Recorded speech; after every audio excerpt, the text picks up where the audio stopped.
สัพพิติโยวิวัจจันตุสัพพะโลกโควินาศภูมิทั้งหลายตุลุงก็ปิ้นเก้าปิ้นโหนำสวดมนต์บุญก็คือเปิดมาไหวสาสักการะปูชากับไหวทำบุญสุนทานทานขันเข่าขันน้ำเอวังโหตุมันแน่นอกแน่นใจพอออกไม่ออกก็เหมือนกันพอลงไม่ลงก็ขอให้มีสุขภาพพลานามัยสมบูรณ์แข็งแรงเนาะปราศจากทุกโศกโรคภัยนะมีความสุขสองอย่างนะสุขกายสุขใจสุขกายก็คือปราศจากทุกโศกโรคภัยโรคภัยไข้เจ็บได้มาเบียดเบียนในตนในโตปวดโอยร่างกายของเฮานี่ซื้อมได้ดูนะสุขภาพซื้อมได้มีเงิน100 ล้านพันล้านก็ซื้อบ่ได้คะแนนว่าเฮามีโรคภัยไข้เจ็บนะอโลคยาปรมาลาภาความมีโรคภัยไข้เจ็บเป็นลาภอันประเสริฐแต่สุขทางใจก็ปราศจากความโลภโกรธหลงเด้อแล้วก็ขอปิ้นกำลังจิตกำลังใจอีปล่อยแม่ที่เดินเหินไปไหนมาไหนก็บ่ได้ติดต่างติดเตงก็เอาวิทยุปิ้นกูปิ้นกีมนะลงเอาวิทยุปิ้นกูปิ้นกีมฟังนำฟังธรรมของครูบาอาจารย์ไปใจนะเพิ่นว่าเอาน้ำใสล้างหน้าเพิ่นว่าอย่างก็น้ำใสล้างน้ำเนี่ยน้ำใจลืมไปละเป็นอย่างเนาะแล้วก็สดาก็ขอเหือนตั้งแม่กานายขายนะปอกาดเมลีลูกหลานแต่ไปกาดไปลีขับรถขับลาก็เหือนระมัดระวังตึงหางเปิ่นตึงหางเฮานะตึงหางเปิ่นหางเฮาเพราะว่ามันจะมีการลดเฮา เอาละต่อไปนี่ตุลุงก็จะได้เอ่ยไปตั้งสถานีวิทยุแต่ละคืนกันสถานที่เปิ้นมีบุญต่อโสตประสาทหูเฮานะที่เปิ้นได้รับสัญญาณรายการธรรมะชงเวลา 3 ถึง 5 โมงก็ขอขอบคุณสถานีวิทยุคลื่นพระพุทธศาสนาการศึกษาและวัฒนธรรมของวัดไฟหินตำบลสุเทพอำเภอเมืองเชียงใหม่ FM 104.50 เมกะเฮิรตซ์โดยเมตตาบารมีธรรมอาจารย์ท่านพระครูสมุวิสุวัฒน์วรกิจโจพี่น้องต่างองค์ขลุงในเมืองก็ฟังกันตั้งแต่ตุลุงทองมาแล้วเนาะฟังตั้งแต่เพลงโบราณบักเก่าขอบคุณสถานีวิทยุคณะสงฆ์อำเภอฝางตั้งอยู่ที่วัดพระบาทอุดมนำบ่อสาวาสำนักวิปัสสนา FM 100.25 เมกะเฮิรตซ์โดยเมตตาบารมีธรรมหลวงปู่พระครูสุจิตานุรักษ์หลวงปู่ใหญ่เจ้าคณะอำเภอฝางขอบคุณตุปีเจริญโชติธรรมโมแล้วก็ตุปีอมรเทพอุปสันโตตุปีโจเนาะพี่น้องต่างฟังแม่อายชัยประการฟังกันชัดเจนนะขอบคุณสถานีวิทยุแดนดินถิ่นล้านนาตั้งอยู่ที่บ้านฮงโงตำบลนำบ่อหลงอำเภอสันป่าตอง FM 103.50 เมกะเฮิรตซ์โดยคุณรุจิสมบัติเงาคำนะแล้วก็ขอบคุณสถานีวิทยุคลื่นธรรมะของชุมชนวัดห้วยตองซักตำบลโขงเปาอำเภอจอมทอง FM 98.75 เมกะเฮิรตซ์โดยเมตตาบารมีธรรมอาจารย์ท่านพระครูวาปีวรมานิตท่านพระอาจารย์ชวลิตชัยวังโสพี่น้องโซนใต้สายใต้ก็ฟังกันแต่เพลงมาแล้วขอบคุณสถานีวิทยุมนต์เสียงธรรมจากอำเภอแม่แจ่มวัดบุพารามตำบลช่างเครื่องFM 106.25 เมกะเฮิรตซ์โดยเมตตาบารมีธรรมหลวงพ่อท่านพระครูมงคลวิสิทธิ์หลวงพ่อใหญ่เฮาเจ้าคณะอำเภอแม่แจ่มขอบคุณตุปีท่านพระครูปลัดอุทัยตึง2อุทัยตัวเปิ้นเอาใจใส่เป็นเจ้าหน้าที่ลิงสัญญาณไปพี่น้องแม่แจ่มก็ฟังกันหลงหลายขอบคุณสถานีวิทยุเน็กเนวเรดิโอ FM 96.75 เมกะเฮิรตซ์ตั้งอยู่ที่บ้านจงตำบลทุ่งกวาวห้างหุ้นส่วนจำกัดอนุสรณ์เรดิโออำเภอเมืองปานจังหวัดลำปางขอบคุณสถานีวิทยุชุมชนคนเหนือเขื่อนตั้งอยู่ที่บ้านดงดำอำเภอฮอดจังหวัดเชียงใหม่ FM 90.75 เมกะเฮิรตซ์เนอร์ขอบคุณสถานีวิทยุเพื่อการศึกษาและพัฒนาอาชีพ R Radio Network FM 103.00 เมกะเฮิรตซ์อำเภอเมืองจังหวัดลำปางเนอโดยคุณอนุพงษ์ตาจีนะขอบคุณสถานีวิทยุ R Radio Network FM 99.50เมกะเฮิรตซ์วิทยาลัยเทคโนโลยีเพื่อการจัดการกฟผแม่เมาะลำปางแล้วก็ขอบคุณสถานีวิทยุวิทยาลัยสงฆ์นครลำปางวัดบุญญาวาสวิหาร FM 106.50 เมกะเฮิรตซ์เนอแล้วก็ทำ4 โมงก่อนนั่นฟ้าเรดิโอนะจากการปูนในเมืองก็จะเปิดหับแถมเนาะ อันนี้เป็นละจือของสถานีที่เปิ้นมีบุญต่อสวดประสาทหูเฮานะเปิ้นได้ก็เกี่ยวกล่องสัญญาณให้สันดาได้ฟังถึงจ้องถึงบ้านนะลงเด้อฟังไปรับไปนะประวัติธรรมตุลุงพินธรรมกล่อมรับฟังไปก็รับไปเนี่ยตั้งศรัทธาญาติโยมก็ฟังกันไปในรายการสเปเฮละตุลุงก็เอาหันน้อยเอานี่เป็นรายการแกงแค่นะลงเนอะแกงแค่หยังแกงแค่หยังหัวมีอันใดก็ใส่เข้าไป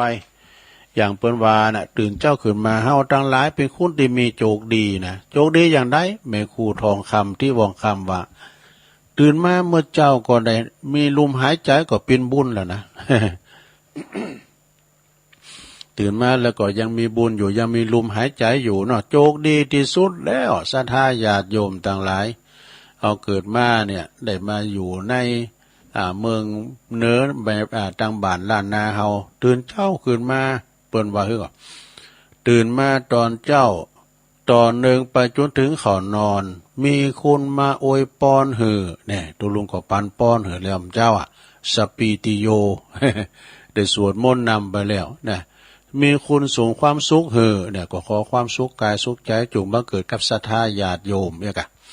มีเรื่องขำมาเล่าให้ฟังเอาหันหน่อยเอาเนหน่อยป้าใส่ลุงนานคู่หนึ่งนะเพิ่นว่าเพิ่นฟังแบบมาเต็มใจตัวลุงว่านะว่าอย่างว่าเป็นภาษาขมัวเหมือนขนาดนั้น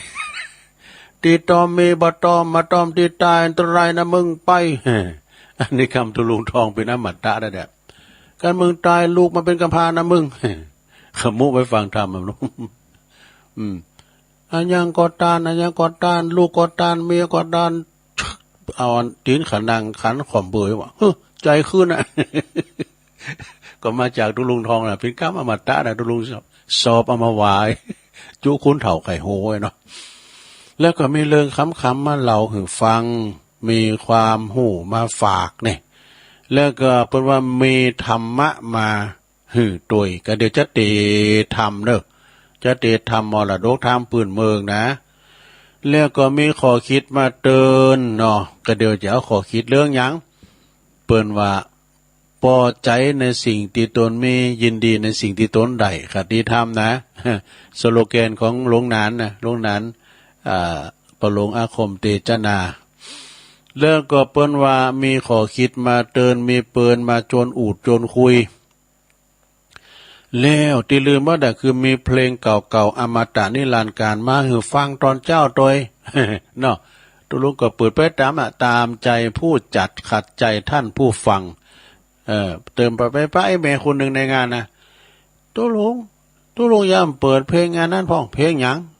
อันเพลงวงจันทร์ไพโรจน์น่ะอันนี้ก็ที่เปิ้นเคยห้องเปิ้นว่านะเปิ้นเคยของวงจันทร์ไพโรจน์นี่ก็หลายเพลงก็เป็นเพลงแม่ครูเขาก็มีนะ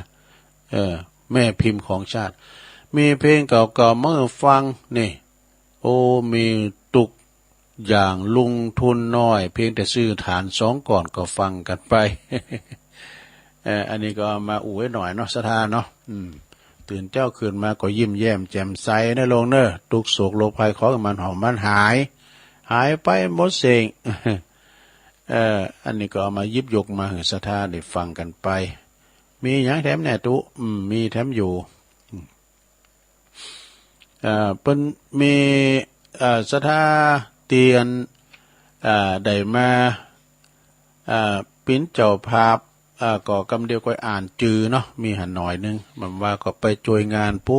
นที่วัดแพโป่งเพราะแพโป่งวัดองค์ลุงนั้น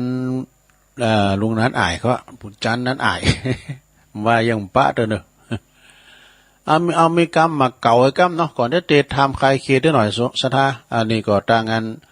นี่ก่อนชายน้อยเป็นสูงมาเคยวาแล้วกันเนาะน้องหลองหนึ่งเป็นสูงมาน่ะอันนี้เป็นกรรมต่อโลกโปกห้าใครเขียนได้เนอะสดากรรมบักเก่าหรือว่ากรรมเฮากับกรรมมันเมืองกรรมไทยมันเหมือนกันโดเปิ้นว่ากรรมเมืองแต่ก่อฮู้จักกรรมก่อน่ะอย่างนั้นก่อนคุณไทยมาอยู่ตั้งเฮาอย่างอันนี้กรรมตุลุงทองเหมือนกันเฮ้ยผมนี่แปลได้หมดคำเหนือคำเป็นคำไทยคำเมืองผมแปลได้หมดดอยแปลว่าภูเขาสะเดาแปลว่าเสรียม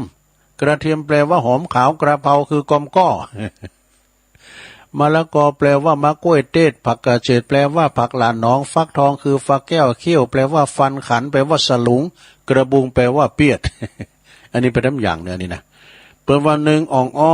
นี่อ่องอ้อในหูจักเปิดแอปอ่องอ้อ แอปอ่องแอนะเนาะสองกลางจ่องเนี่ยอันนี้ถูกต้องนะกลางจ่องนะกลางจ่องก็คือลมนะสามเป็นว่าบัดตอมแทบโอ้หายใจฟูฟีพอตายอย่างบัดตอมแทบอันนี้ก็กรรมของตุลุงทองนะ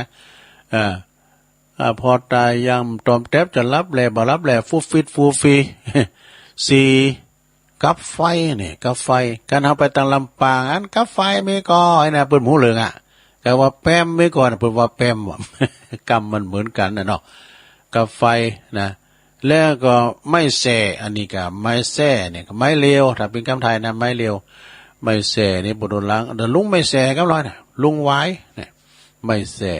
แล้วก็เพราะว่าปูสลีในย้ำใจเด้อถ้ากำยองได้ว่าภาษือเนอะภาษือนะสลี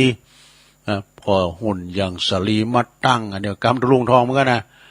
งามให้ก็บ่หายบุตรพออย่างสลีมาตั้งก่อนนะเปิ้นตุ๋ยตุลุงทองนะแล้วก็เปิ้นว่าปักกระตืนเนี่ยปักกระตืนเพลงกันนะเปิ้นก็ห้องเหรอเนาะปักกระตืนเนี่ยนะเดี๋ยวเกิดเด้อลุงโจมตัวหลงวันพูกจะเกี่ยวข้าวเป็นวันดีก็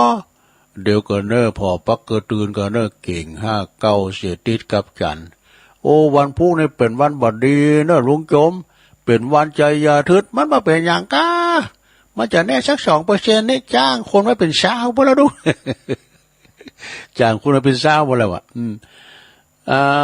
ปักกระตืนต่อไปลูกกุยนี่หุ่นจักหลงลูกกุยก็คือกำปั้นไม่มีรูลูกกุยนะ แล้วก็กลางสุดนี่กลางสุดกลางมุ่งนั่นเองกลางสุดนี่นะมาบตาเนี่ยมาบตาก็คือโมกตาใส่นั่นแหละนะมีลายเหมือนกันเด้อกำมลกำงานได้หลงอันนี้มีสีสันเนี่ยแหละเป็นกำมลกำงานเป็นกำบักเก่ามาบตาเนี่ยลุงอายมาบนะกันลุงอายได้ลุงอายมาบนะสุมาเนี่ยแล้วก็เม็ดยับอันนี้ก็ย้ำใจถ้าเป็นกำยองแต่เพราะว่ามีแซมไม่เหรอเนี่ยมีแซมก็คือมิดยับก็คือตะไกอะไรก็คืออันยัง ถังแปลว่าน้ำคู่แปลว่าคุยมุยแปลว่าขวานนานแปลว่าเมินเกินแปลว่าล้ำผาเลิศนี่ละกำไทยไม่ใช่ว่าจะได้ผาเลิศพระราชได้ยัง พระราชผาเลิศเนี่ยนะมันจะเป็นกำไทยว่าอย่างนี้แมงแสนตีนโดมันบ่แน่นะบ่เดียวนี่นะตัวลงฝรั่งยังชื่อนานถาน้ำป่ายังกากุ้งแมงแสนตีนยังตกน้ำบ่อ ในกรรมของตุลุงทองเหมือนกันแล้วก็จักกาเนี่ยแน่นอนจักกาโหเขียวถ้าเป็นคำไทยบอกว่ากิ้งกาได้ทองกิ้งกาตัวหนึ่งมันหันพระราชามันก็ลุงจากบุญเก่าใหม่มามันก็มาคำนับเขาลบนะตอนรับผ่า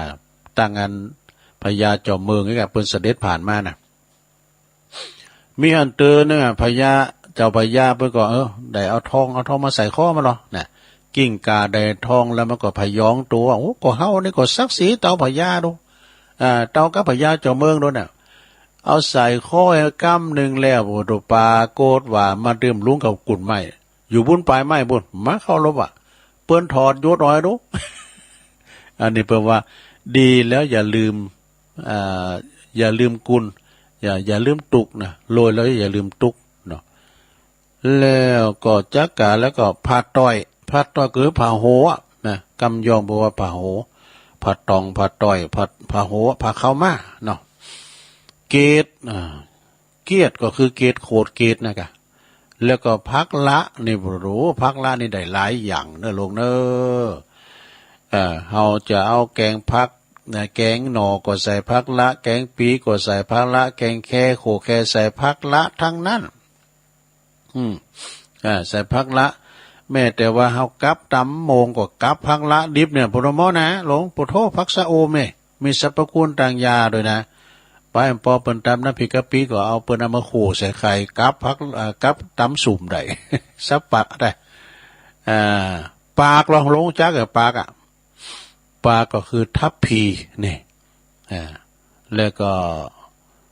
มาว่อนี่เหรอเนี่ยเดี๋ยวนี้ก่อนนี้มีนะมาว่อเดี๋ยวนี้มีแล้วเป็นสียาหรอเนี่ยเอาละทำกล้ามเนี่ยว่าอันที่ซาวถุงตีน สุมาเนี่ยถุงตีนเอาละว่ามันผ่านไปเนาะสถานเนาะเอาละเนอตอนนี้ไปตุลุงเจ้าว่าทำกันเนอลงเนอกึ่งชั่วโมงแล้วเนี่ยลำพาบดมาเนี่ยนะเวลาตุลุงตึงหลายบุตรจะเปิดสายหนักแค่หน่อยหนึ่งเนาะวันนี้ก็จะได้เตดน้ำเตดทำก็เดียวก็เจ้าภาพก็วาเนาะเจ้าภาพก็เกมน้ำหยาดไว้เด้อก็มีหลายก็ว่าไปช่วยงานกับเปิ้นถวายการน้ำกาไฟการกันเตดมา2-3 ซองก็เดียวก็ว่าเจ้าว่าทำไว้ก่อนพระอาจารย์นานอ้ายว่าไปว่าบนนั้นอายเหรอโตโยต้ามาดำมาสกรรมวันนี้ต้องหันกันเนอะปนนั้นเนอะเปิ้นไปจุตีนี่มาตอนรับก็เนี่ยปนนั้นอ้ายปนตัวจื้อเปิ้นเนอะไปอย่างนักมวยว่ะชาญชัยวงสายะอีกแล้วนะนิปานังเยนากะลังลัมมังเยนากะสายังปันดิโตตังโนมากังอุติสิตุงธรรมะมุตตมังปัจจังอาราธนังกะโลมาเนี่ยก็จะอันเตดละแต่อ่านแล้วจือไปหน่อยนะชนะเนอะ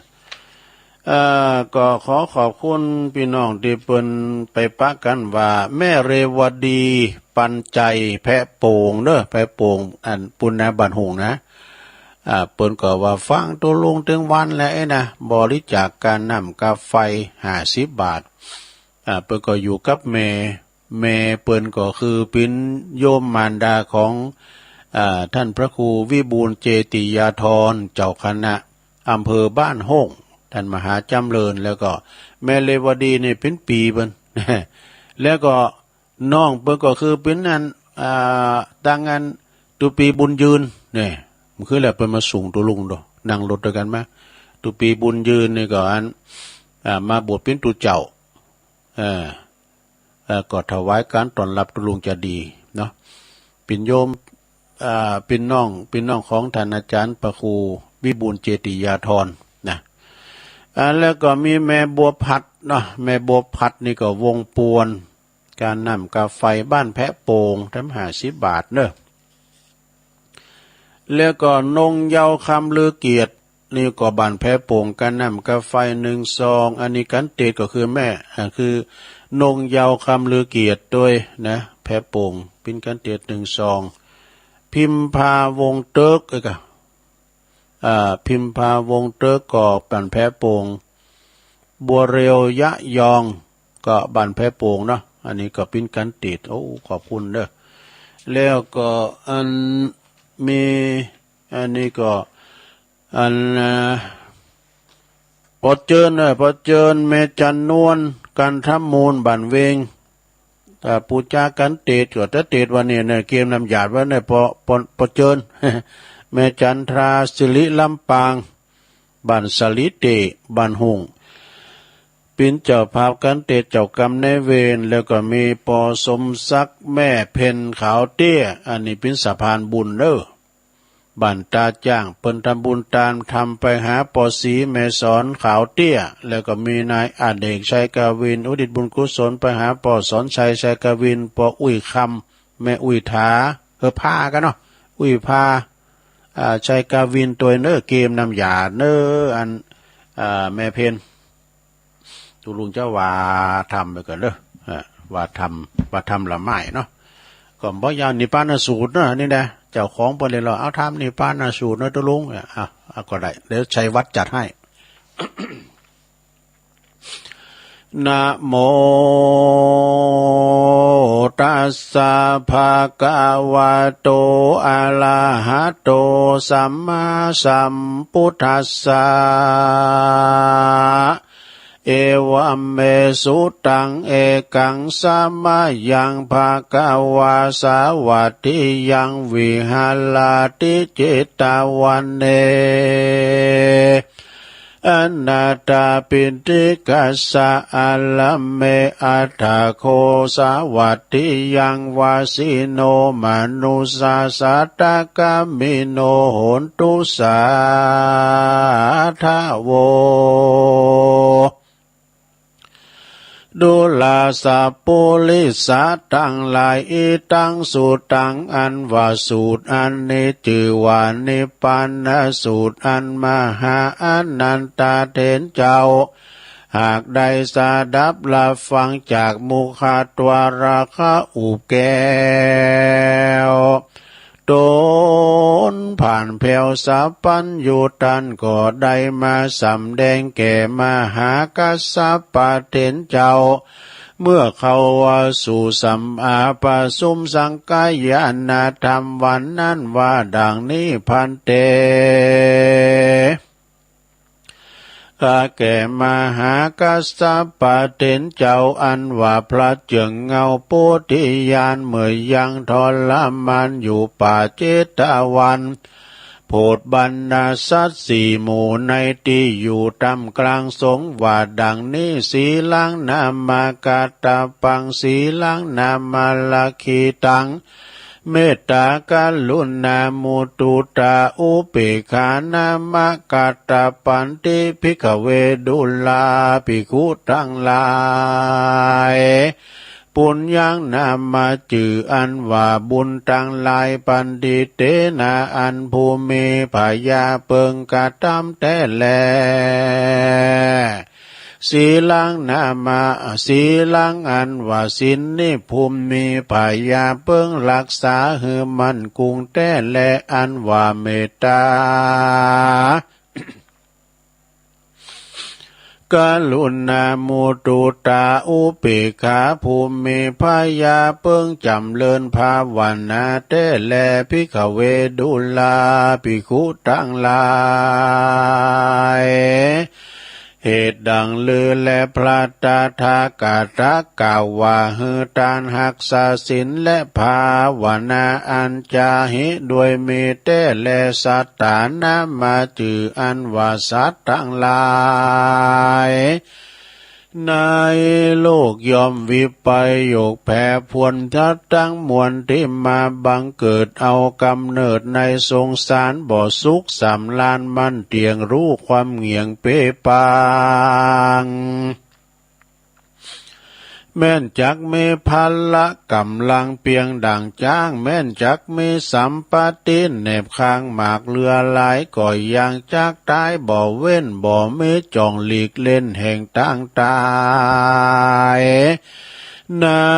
มาลูปังอันว่าลูปกายตนตัวแห่งเล่านี้ใส่ก่อจักตายวันหนึ่งบ่สงสัยความตายนี่หากขับไปใจอุปมาไว้ดังจ้างขาคนปะเสติก่อไปแสวงหายังคนและสัตว์เปื่อจักขาหือตายนั่นแหละอันว่าวัยยาแห่งสัตว์และคนต่างหลายนี่ป้อยจักกลับคืนมาหืมมีวัยยาอันหนุ่มนั่นก็หาบ่ได้จะเตรียมเพียบไว้อุปมา คือดังพระสุริยาอันขึ้นหนปุปวันออกย่อมพัดเกี่ยวหลอบไปสู่หนวันตุกใจใจนั่นแลภาการหนึ่งอันว่าอายุแห่งสัตว์ทั้งหลายนี่หาพำนานบ่อใดพองก็มีอายุสั้นพองก็ยืนยาวร่างข่าวใด4 ปี5 ปี6 ปี7 ปีป้อยตายไปก็มีพองก็เป็นดังฟ้าแมบยามเดียวก็มีแลความตายก็บ่มีผู้อาจห้ามใดแม้นองค์พระเงาไทยสัพพันอยู่ตนเป็นครูว่ามังกิเลสตั้งพระปัจเจกและอรหันตาเมเตจาลิทธิอนุภาพยิ่งกว่าอินทรพรหมยมมาลาดลาจาก็ยังดับขันธานิพพานเมียนจาดบ่อาจหลีกได้เยื่องความตายแม้นว่าเป็นเต้าพยามมหากษัตริย์สะข้วยเศรษฐีมีสัมปติหลายกองก่อลิปุนเสนาต่อลวงลายก็บ่อาจจักแลกซื้อความตายไว้ได้เตาวันละตุมตอดไว้เป็นสาตานมัจจุลาจหารแก่นกล้ามันก็บ่เล็งนาแห่งคนใดนั่นแลภาการหนึ่งนั้นนาไผบ่อาจโกฎหมายลู่ใดยังปีเดือนวันยามตายเต้ามีแต่องค์พระมุนีนายสัมมาสัมพุทธเจ้าและอริยสงฆ์โคตรเงาอรหันตาเห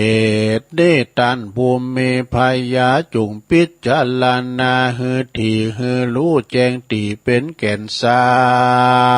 ร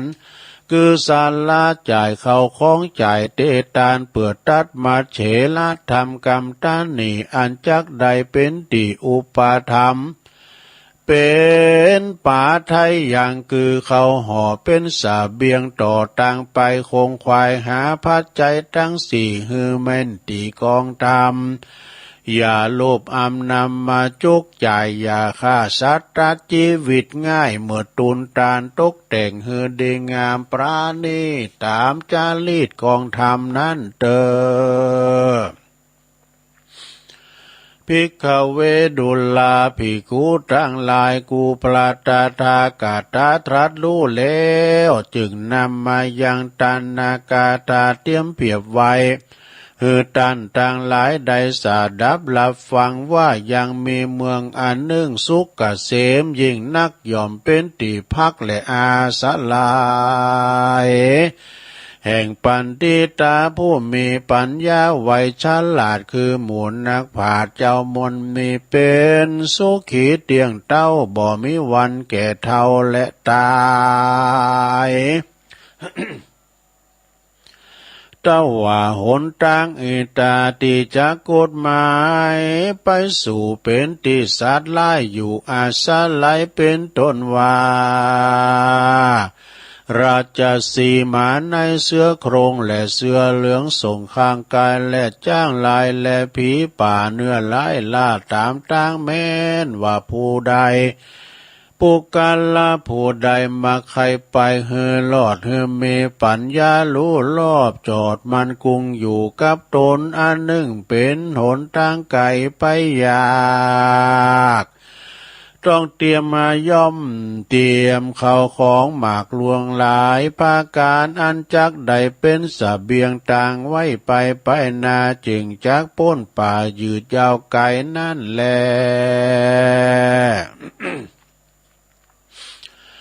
การภาวะอาการอันว่าเขาของเงินคำที่กูปราตถากตากล่าวว่าเฮือเอาไปนั่นบ่ใจเขาของแท้คือหากมาใดอานิสงส์แห่งของทาน อันนั้นคือหากมาได้อานิสงส์ส่วนบุญทานอันจอบพระก่อไปด้วยศีลธรรมภาวนากรรม และเอาแก้วตั้งสามเป็นตีปึงอาสาไลบทลำเปิงนั่นว่าพุทโธเมนาโธ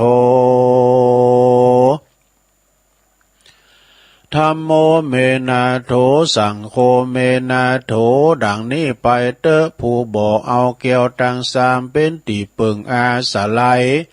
ก็บ่อาจจะข้ามทางไกลอย่างกว้างคือว่าบ่อาจข้ามวัฏฏะสงสารนั่นแลภิกขเวดุลาภิกขุทั้งหลายที่พระตถาคตกล่าวว่าฮือเอาข้าวน้ำโภชนะอาหารและเครื่องอาวุธไปกับตนกับขี่ม้าอาจารย์ในไปปันหลอดจักใดจู้จ่อเทิงท้องนั่นเป็นตำนองเตรียมแตกไว้ตีแต้คือหากมาใดอานิสงส์แห่งของทานกับตั้งอานิสงส์ศีลห้าศีลแปดศีลสิบแขวดเตรียมไปตีว่าดาบสลีกันใจดำแก้วสีเทียนนั้นสีเทียนกับตนนั่นตีแต้คือหากมาใดอานิสงส์ภาวนาพรหมวิหารทั้งสี่นั่นแหละ การภาวนาพรหมวิหาร มีอานิสงส์สิบประการตามดังพระจินนามานเทศนาไว้ว่าดังนี้สุขังสุปฏิสุขังปฏิพุญจตินาปาปะกังสุปินังปัสสติมนุสานังปิโยโหติอมนุสานังปิโยโหติเทวตาละขันตินัสสะอาคิวาวิสังวากรรมติตุวุตังจิตตังสัมมติยติมุขวันโนอาสามุลเหกาลังกโลติอุตลิงอุปติวุจันโตพรหมโลกุปโกโหติกาถาอัตตกาถาอันนี้อานิสงส์ที่จะไขว่าปุกละผู้หนึ่งผู้ใดเอาเมตตาเป็นติเปิงจำเริญธรรมจุคืนวันบ่ขาดยามรับก็หากเป็นสุขเหลือลายตื่นขึ้นมาก็สบายจมจื้นบ่ฟันหันไล่หือตื่นตกใจแม้นไปตีตั้งใดก็มีผู้หุมหักไข่พงผีวิสาทน้อยใหญ่ปิยาแปลงเทวดาเตรียมแฝงวงแวดเฝ้าไฟยาพิษและหอกดาบนั่นเล่าบอกคาหือตาย จิตใจมุ่งหมายเป็นสมาธิได้เลียวด่วนใบหน้างามแหลบล้วนผ่องผิวใสสติก็บ่ลงไหลเมื่อกาตามกาละมรณาดกันสมปานยังบ่อาจถึงมรรคผลผลย่อมมีจันพรหมเป็นติไปบังเกิดอันนี้เป็นอานิสงส์อันล้ำเลิศแห่งเมตตาเอกาตสารวมมี11ข้อกล่าวโดยปอเป็นติยอปอเป็นติเข้าใจความก็มีด้วยประการดังกล่าวมานี่แหละนานิปันนสุตังนิทิตังขียาอันเตสนายังธรรมนิปานสูตรกล่าวโดยอันแควบอันย่อก็บางโกมสมเรสเดชสาธุสาธุสาธุจบลงไปแล้วลงเอ้ยรับไปแล้วกาเอาปีบกันนี่อย่างเมสายพินว่าเราฟังต้องลงไปฟังไปรับอ่ะเอาปีบกันดูก่อนพิญญาก็พินทำก่อนรับก็ดีใจกะที่เปิ้นนอนรับกะเตดไปก่อนรับไปนะก็มันอย่างอ่านมดกถาตุลุงกับบุตรศักดิ์สิทธิ์ได้ก็มอก8 โมงมามอก2 ทุ่มตุลุงได้เตดทำละเปิ้นรับไปถึงเมืองเด้อหงจะมายกเอาว่ากันฟังไปรับไปลงเด้อโอ้เตดทำยองนะเตดทำเนี่ยมันใจพลังเหมือนกันนะลงเด้อแล้วก็เสียงลุงก็แต่มันขี้มันเต็มแล้วไปนะ ปตวันเตทำเสียงน้อยตุปิโอเขากับปัญนาขนาดว่านะโมตาสเสียงแบบอย่างน้ำไหลพระครูวรธรรมมันนาดเขาเนี่ยนะเอาละเอาปอนนึกก่อนเนาะสถานเกมน้ำหยาดเด้อแม่เพนเขาเด้อ แม่จันทาศิริลำปางเขาเกมน้ำหยาดตัวลุงไวครูบาไววัดน้องเงือกไปว่าเนาะตัวลุงในฟังเขาอกเข้าใจน่ะก็แล้วว่าตัวลุงเขาเปิ่นปั่นปอนยะถาก็หยาดน้ำเปิ่นไวเนี่ยเปิ่นเสียงยาวเนี่ยหยาดน้ำแล้วก็เหมือนว่าไอ้ปอยแม่จะมานางกินน่ะนะเขาหันรับตาในหันภาพนะเปิ่นว่าหยาดน้ำน่ะเหมือนกับอีปออีแม่เปิ่นจะมานางกินอยู่ที่หันเนี่ยอ่ะเอาปอนเนอะยะถาวาลิวาหาปุลาปาลิปูเรนติสากาลังเอวะเมวะอิโตตินังเปตานังอุปกปปติอิสิตังปฏิตังตุมหังคิปะเมวะสามิสาตุสเปปูเรนตุสังกปาจันโทปนะละโสยธามณีโจติละโสยธาดีและอาจารย์ในวันนี้ก็หากว่าปินวันดีสาลีสุปมังกาลากาตาอันประเสริฐล้ำเลิศยิ่งกว่าวันและยามทั้งหลายบัดนี้ไม่มีเจ้ามูลศรัทธาทั้งหลายก็ได้ปาการชาลงคงควายตกแต่งแปลงพร้อมน้อมนำมายังมาทุบูพาลาจาดวงดอกก็ตอกดอกไม้พร้อมกับกีฬานาปัจจัยพร้อมกับธรรมเทศนากีฬานาปัจจัยไตยวัตถุตานทั้งหลายมากมวลฝนนี่มาเป็นทานเพื่อจะขออุทิศแผ่พายบาแผ่กุศลนาบุญนาเนติตามไปโดยหายังเหล่าญาติกาวงศาปู่ย่าตาโตทั้งหลาย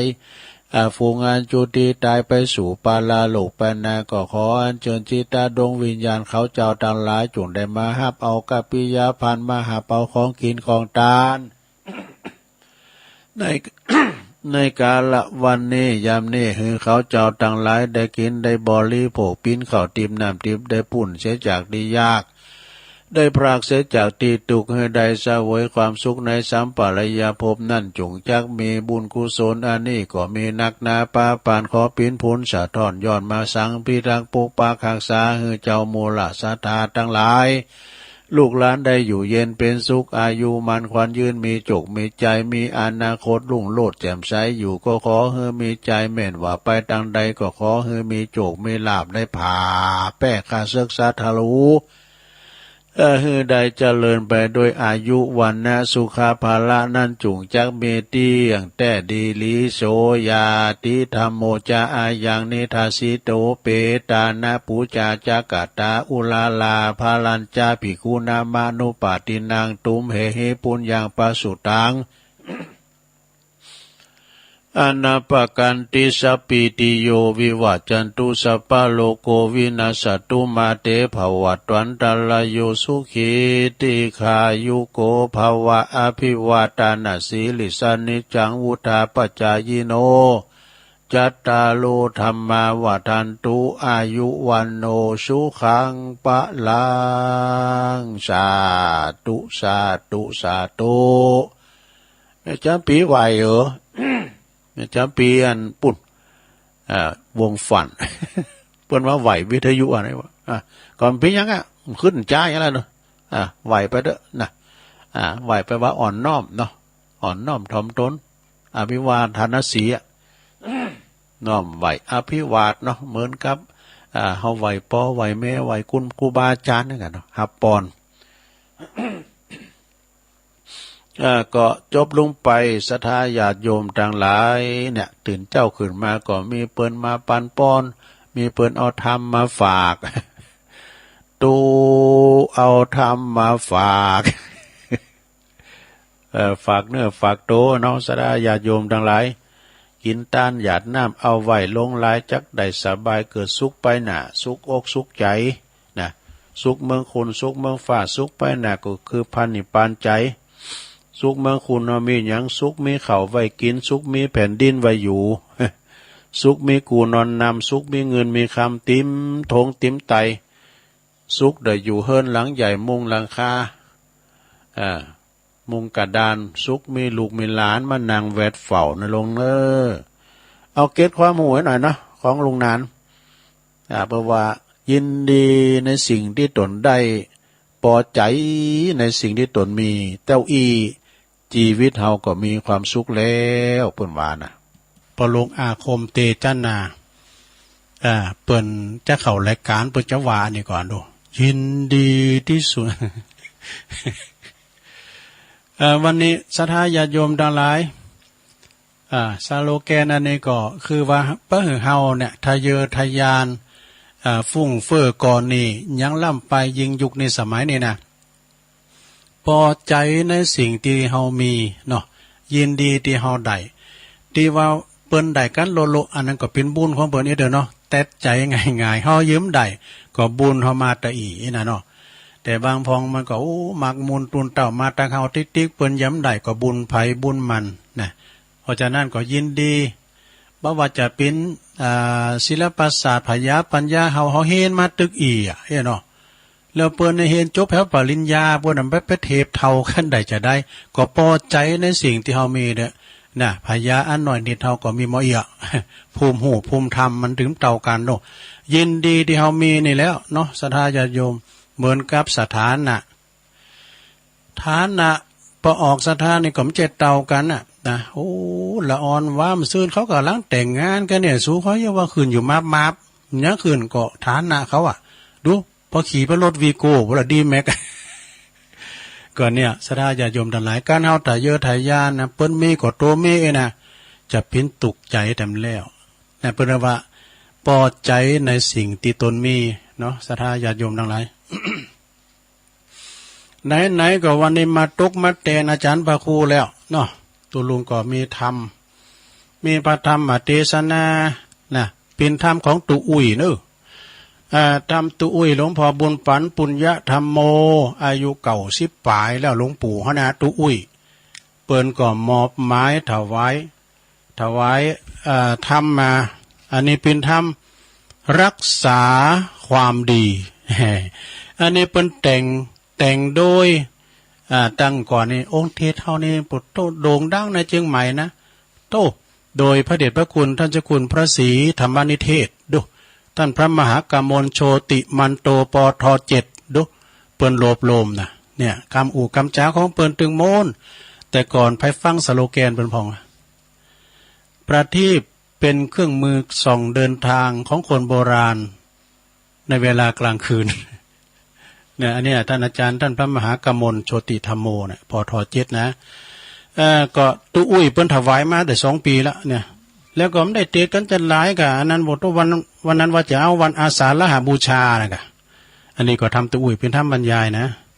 ก็เลยไม่ได้เอาสักกรรมแล้วก็มันมีหลายผูกเด้อแสวงหาความดีเนี่ยทำนะจือเริงเปิ้นนะแล้วก็ระลึกถึงความตาย แล้วก็ตายแล้วไปไหนดูดีๆเท่านั้นนะสดาญาโยมแต่ตุลุงก็เคยเอามาเตะหมดแล้วนะเดี๋ยวนี้จะปัดฝุ่นกะเนาะ2 ปีปลายแล้วนี่เอาละเนาะศรัทธาญาติโยมทั้งหลายต่อนนี้ไปตุลุงจะได้เตะแสดงพระธรรมเทศนาเรื่องรักษาความดีนี่มี2 อย่างนะสดามันจะมีดีงัวกับดีควายอ๋อสมมาเด้อมใจมันกังบ่อย่างนั้นพุ่น ลงโอนี่ว่าอันนี้ ดีนอกดีในเนี่ยจะได้จะโยมเนาะเพิ่นอธิบายว่าดีนอกนี่ก็คือดีสถานะนะแม่หลวงเขาเนี่ยมีฐานะมั่นคงมีหลักฐานมั่นคงมีไฮมีนามีเลือกสนอะไรนะมีบ้านมีจองมีตึกมีหล่อมีเกวียนนี่นะหมุนนั้นนี่เป็นดีนอกอยู่ดีในนี่เขาบอกได้ว่าใจบัจใจเนอะดีในก็คือดีพยาปัญญาความหูจบศิลปศาสตร์ต่างๆเนาะนะอันนี้กินบะเสียงวะนะกินบะเสียงคือกินบะมดอยู่ที่ไหนแต่มีพยาปัญญานี่ได้ดิบได้ดีมดนะลองฟังบอกกันเนอะลองฟังบอกกันเนอะ ลุงจะว่าทำฟังแล้วก็รับไปเนอะลงเนอะ ฟังไปรับไปไม่ว่ากัน พระจานันอ้ายไปไหนพระจานันอ้ายมาอาราธนาธรรมไทยก็เหรอโอ้ผมจ้างนี่พรหมาจโลกาที่3 ปฏิบ่จ้างตู้ว่าไปเด้อนะ ว่าก็ว่าเนาะนะโมตัสสะภะคะวะโตอะระหะโตสัมมาสัมพุทธัสสะนะโมตัสสะภะคะวะโตอะระหะโตสัมมาสัมพุทธัสสะนะโมตัสสะภะคะวะโตอะระหะโตสัมมาสัมพุทธัสสะรักขัยยะอัตโนสาธุละวะนังโลนตังยถาติบัดนี้จักได้แสดงธรรมีกถาพรรณนาอนุสาสนีที่ยกขึ้นไว้ณเบื้องต้นนั้นซึ่งก็จะแปลเป็นไทยความว่าคนดีต้องรักษาความดีของตนไว้ให้ดีเหมือนเก๋อที่มันเก็มมันจิ้มอยู่แล้วก็มันจะรักษาความจิ้มไว้นะรักษาความเค็มของมันไว้ฉะนั้นมีอธิบายว่าโบราณกล่าวไว้ตอนว่าเป็นอธิบายไว้เนาะโบราณแปลว่าดอกอุบลดอกอุบลมันเป็นดอกนะดอกโบมใช่กะดอกอุบลดอกประทุมดอกโกมุตนี่และก็ป่าเกิดในกำเนิดอย่างเดียวกันแต่กลิ่นหอมมันบ่เหมือนกันเด้อนี่ข้อนี้ฉันใดคุณเฮาก็ฉันนั้นเด้อถึงจะกำเนิดเกิดมาเป็นมนุษย์เหมือนกันแต่อัธยาศัยใจคอหยาบจ้าละเอียดหาเหมือนกันไม่อาศัยเหตุนี้นะจึงมีคุณอยู่สองประเภทเนอะคุณสองประเภทนี้เปิ้นอธิบายว่าอย่างไรไม่ลงเปิ้นว่าคุณครบคือคนที่หนึ่งคนที่หนึ่งคนดีหนึ่งน้ำใจคนดีหนึ่งสุมาร์นั่นดีหนึ่งดีสองนะคนดีหนึ่งคนชั่วหนึ่งนี่นะความดีที่ทำในเป็นคุณนะในคุณเป็นคุณดีก็จะมีทั้งสองทำแล้วนะแต่ถ้ามันเป็นคนดีมีทั้งสองอย่างคือดีข้างนอกอย่างหนึ่งดีข้างในอย่างหนึ่งเนี่ยดีข้างนอกคือดีของคนของข้างนอกนี่นะเช่นดีเขามีสถานะดีมีตึกมีบ้านมีตีดินมีไฮนาเลิกสวนแล้วก็มีมีเกวียนมีล่อมีทรัพย์เงินทองเพชรพลอยอย่างอีเป็นต้นหรือว่าดีที่หรือว่าดีที่มีติปึงนี่นะติปึงนี่จะคือติปึงก็คือมีปิตามารดามีปอมีแม่มีเจ้านายมีคนช่วยอุปถัมภ์นะหรือว่าอุปการะสนับสนุนหรือว่าญาติสนิทมิตรสหายญาติสนิทมิตรสหายตีเป็นคนดีช่วยอุปถัมภ์บำรุงเนี่ยเรียกว่าดีเรียกว่ารวมเรียกว่าดีนะมีฐานะดีมีตีปึงดีนะอันนี้นันดีไปน้องนะมีฐานะดีมีตีปึงดีมีปอมีแม่เอกเมื่อบุคคลบริบูรณ์โดยความดีสองประเภทนี้แล้วในโลกเนอะก็เรียกว่าเป็นคุณมีดีอย่างหนึ่งนะนี่ก็คือดีนอกเนอะอันนี้ดีนอกนะดีในนั่นก็คือนะดีในนั่นก็คือส่วนข้างในเช่นมีวิชามีความรู้มีศิลปศาสตร์วิทยาการต่างๆเนี่ยอันนี้เป็นขึ้นดีตั้งในวะและมีความประพฤติดีพร้อมทั้งกายวาจาอัธยาศัยใจคอก็สุภาพเรียบร้อยเนอะสมกับหน้าที่ของตนรวมเป็นสองคือมีความหูดีมีความประพฤติดีโลมเมื่อบริบูรณ์ด้วยสองดีคือดีคือความหูดีแล้วก็ความประพฤติดีอันอย่างนี้นะเรียกว่ามีดีอย่างหนึ่งในดีในนะในดีในดีนอกกับดีในเนี่ยทั้งสองนั่นเองถ้าจะเอาคืนมาตราจังชูเทียบน้ำนักกันแล้วดีในดีกว่าดีนอก ดีในดีกว่าดีนอกคือว่าถ้าเป็นดีตั้งบ้านก็ดีตั้งนอกนะดีโฮงเฮนก็ดี ดีดตึกล่ามบัญจองต่างๆมันพังทลายไปเหมือนกันเนอะนะหรือว่าโดนไฟใหม่ก็เสียหายไปหมดกดหมดเดียนะไม่ว่าบ้านตึกหลังใหญ่หลังโตก็ดีงามดีเวลามันพังทลายหรือว่าสูญหายไฟใหม่ไปมันก็หมดดีไปแถมแล้วปีนล่อปีนเกวียนเก่าสำรุดหักปังไปเสียก็หมดดีแถมหมอทรัพย์สินเงินทองเขาเพชรพลอยอย่างต่างๆใจไปนะใจหมดไปหรือว่าถูกขโมยไปเสียว่าเปิ้นลักไปก็หมดดีแถมแล้วเนี่ยปิตามารดาปอแม่เจ้านายก็ดีนะมิตรแก้วสหายคำตีเฮาหักไข่เกยปึงปาอาศัยอุปถัมภ์บำรุงอุดหนุนบำรุงรักษากันมาถ้าเปิ้นลงหลับดับขันหรือว่าแตกกายทำลายขันไปแล้วก็หมดดีนะหมอ อันนี้ดีนอกนะคนที่อาศัยความดีทั้งข้างนอกมา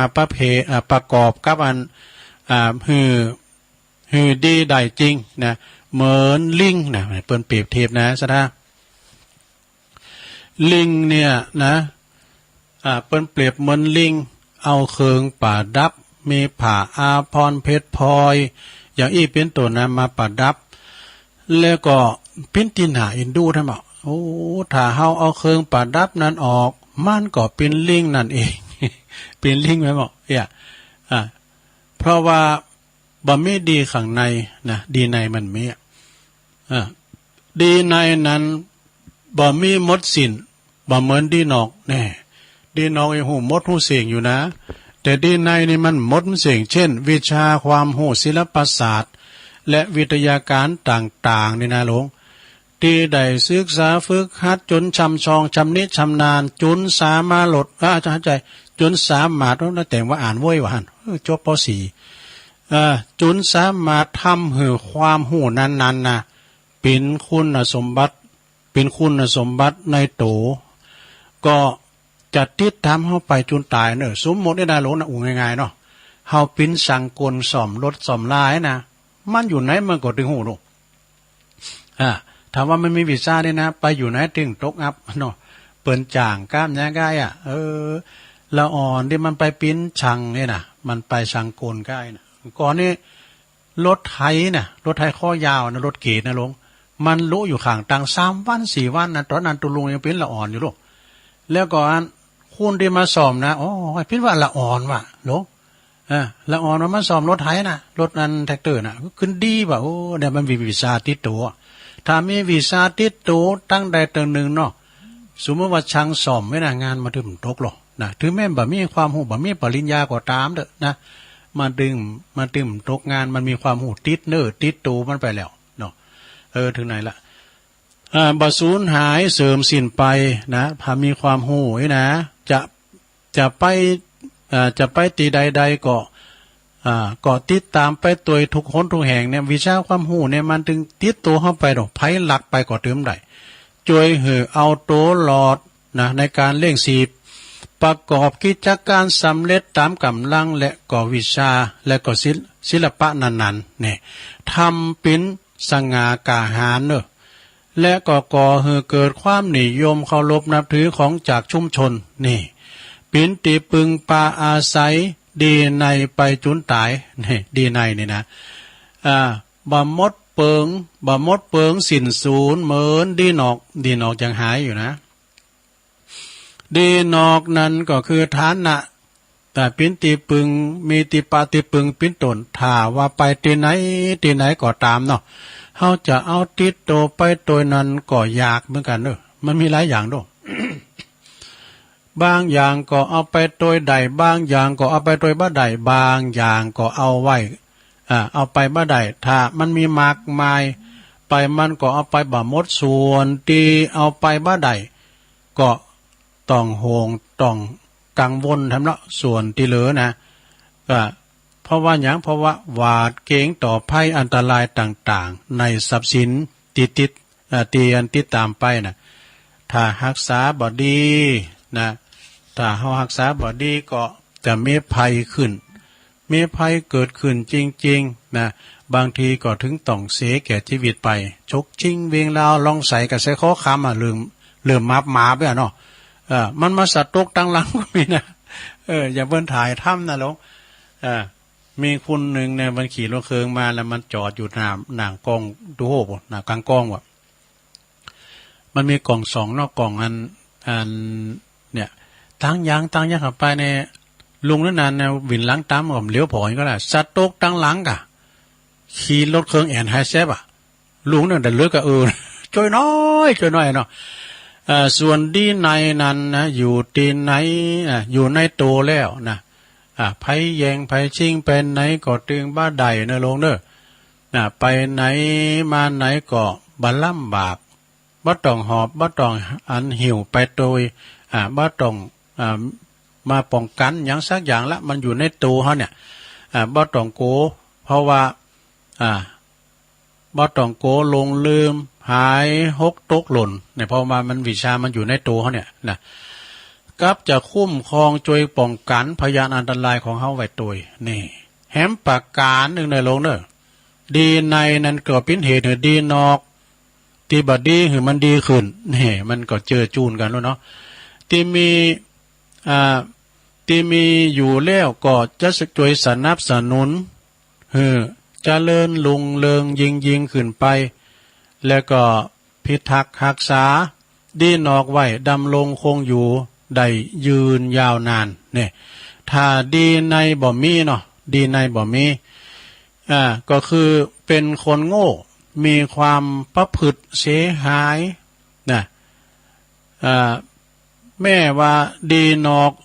มีอยู่พร้อมมูลบริบูรณ์ก็ดีก็บ่อาจที่จะรักษาไว้สาบสูญไปหมดสิ้นหากว่าดีนอกนั้นบ่มีเลยนะ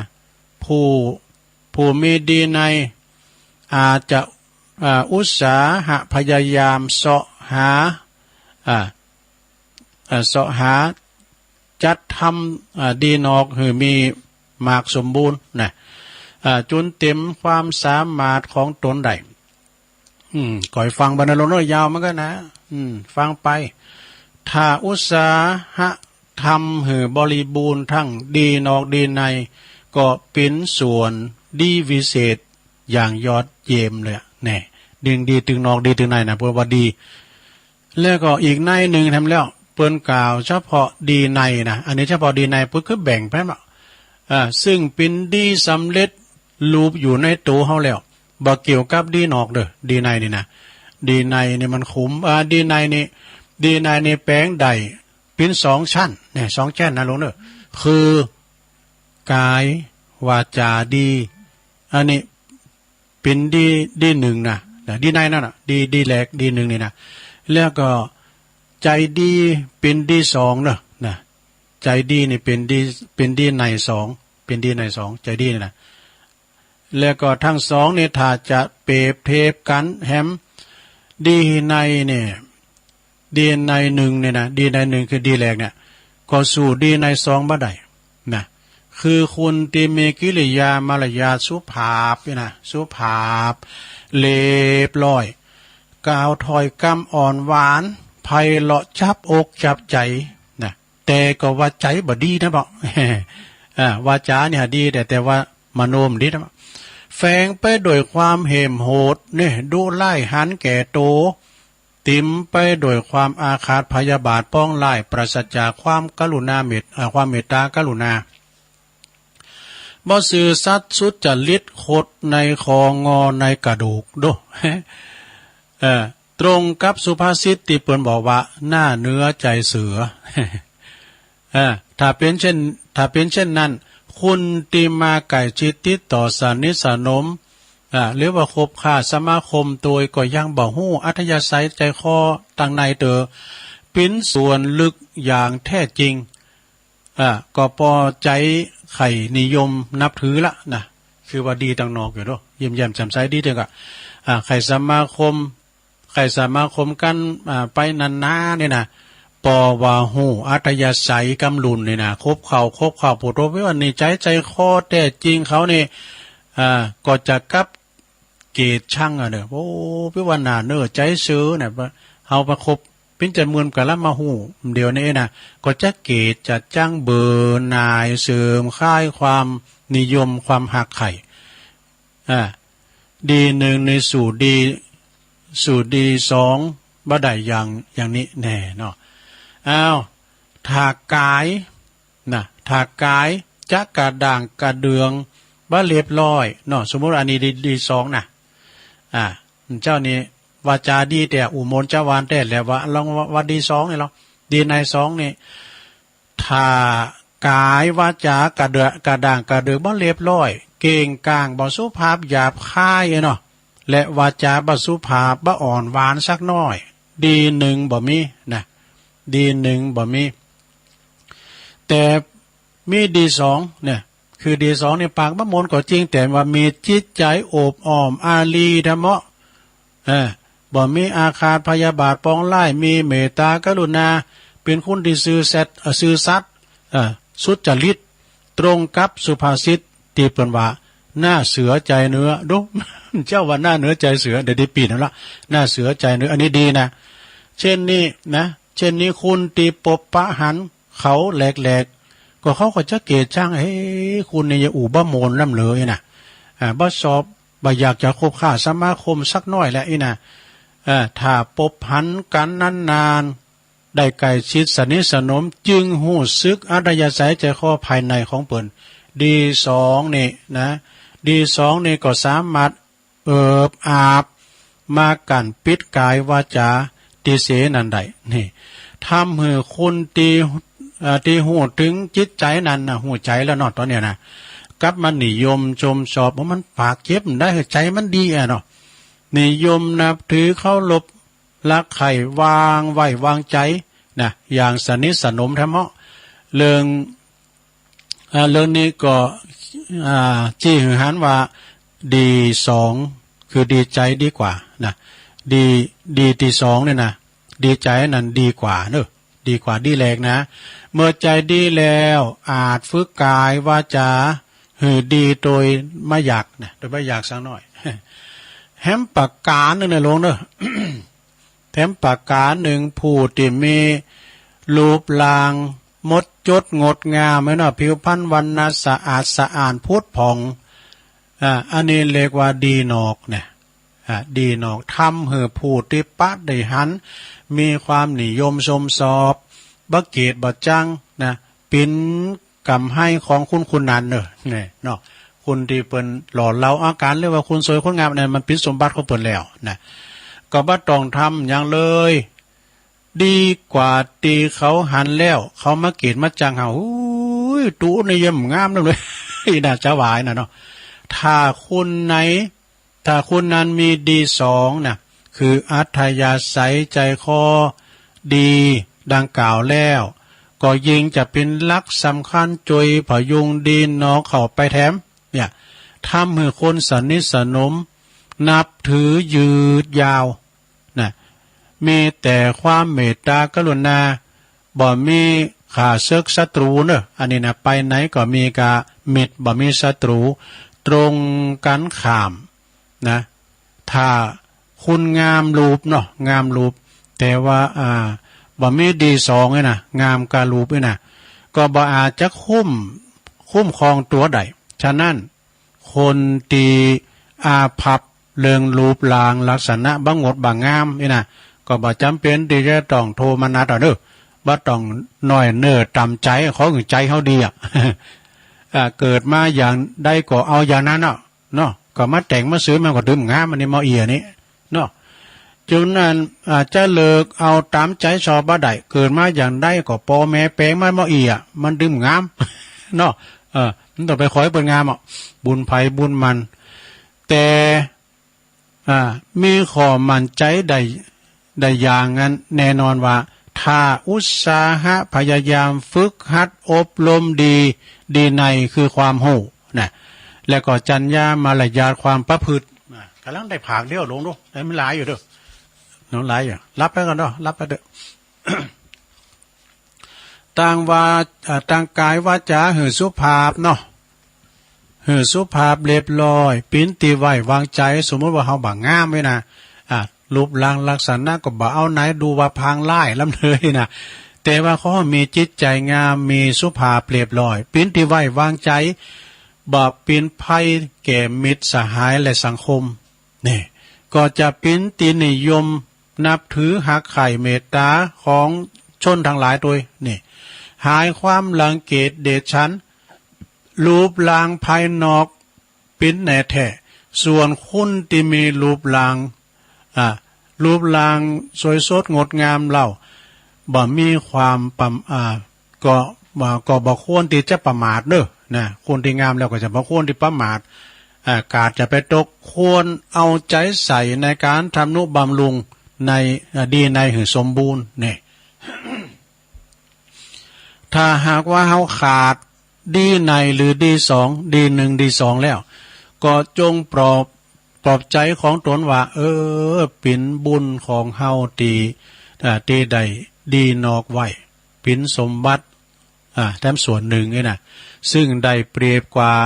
คนตีบ่มีดีเลยเนาะเฮาจะอุตสาหะพยายามบำเพ็ญดีในต่อไปซึ่งปิ่นสมบัติอีกส่วนหนึ่งมีจุดใดนี่ต่างความปรารถนาไว้เนาะแต่นั้นก็จงหมั่นภาคเพนนะลำไปจนกว่าดีในจะมีบริบูรณ์ขึ้นติมตามความประสงค์แน่ อีกประการหนึ่งเนี่ยโหลเนี่ยฟังเนี่ยรับแล้วก็อีกประการหนึ่งดีในซึ่งได้แสดงมาแล้วแต่เบื้องต้นแล้วนะคือดีความหู